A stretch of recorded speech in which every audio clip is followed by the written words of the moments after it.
Hey guys, the Crazy Romanian. When do you know if you need a new fridge? For some people, the wife just tells them that they want a different color or a different shape and size. But what if your fridge is working fine? Why would you replace it?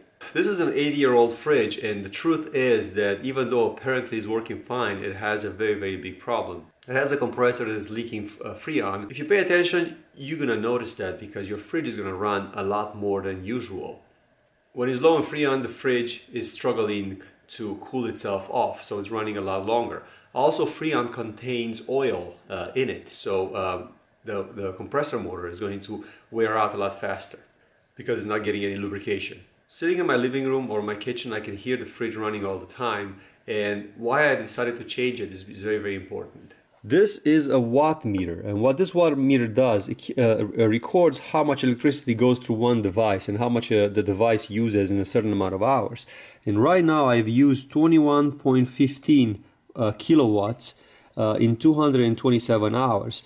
The pattern is very simple. It's using about a kilowatt every 10 hours, which is about 2 kilowatts or 2.5 kilowatts a day. These refrigerators are rated for about $9 to $10 of electricity a year, and my fridge is using $9 to $10 to $12 of electricity a month.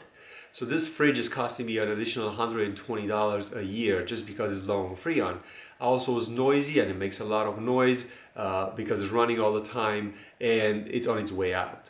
So because it's only 80 years old, you kind of like feel that it's not an old fridge and you should hang on to it for a little bit longer. It's still energy efficient, it's LED, it has all the fancy bells and whistles. But the truth is that because of the power consumption, in 2 or 3 years from now on, it's going to automatically pay itself off.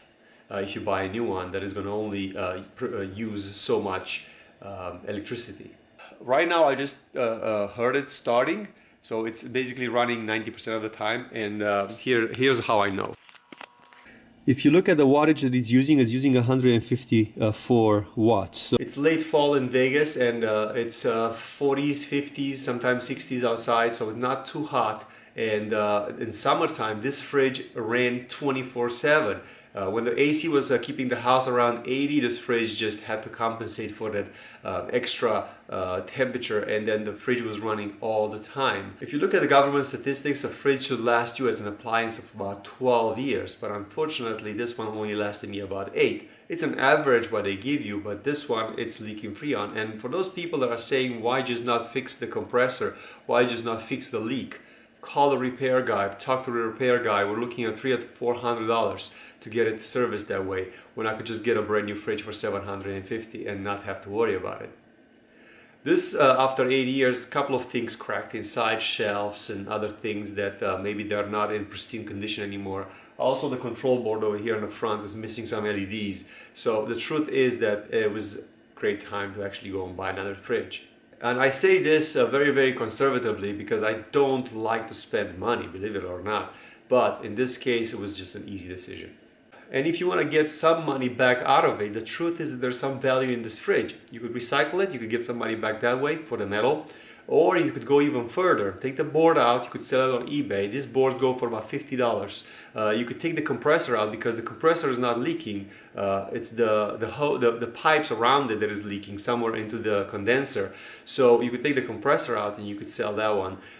There's also fans and other sensors inside that could be sold very easily on eBay. So if you want to get $100, $150 back, it's not that hard. Or just let the company that comes over and installs your new fridge to recycle it for you, and then you're all good to go. As I said before, I love to save money, but in this case, it was just a logical decision. It was all worth it. As I said, it was using about $150 of electricity every year instead of $9 to $10, which was rated for initially. So the truth is that it's totally worth for me to do the swap. And even if I will drag it another year or so, it doesn't mean that it's going to get better. It will only get worse. Thanks for watching. Let me know what you think at the bottom of the video. I'm curious to see what are your thoughts.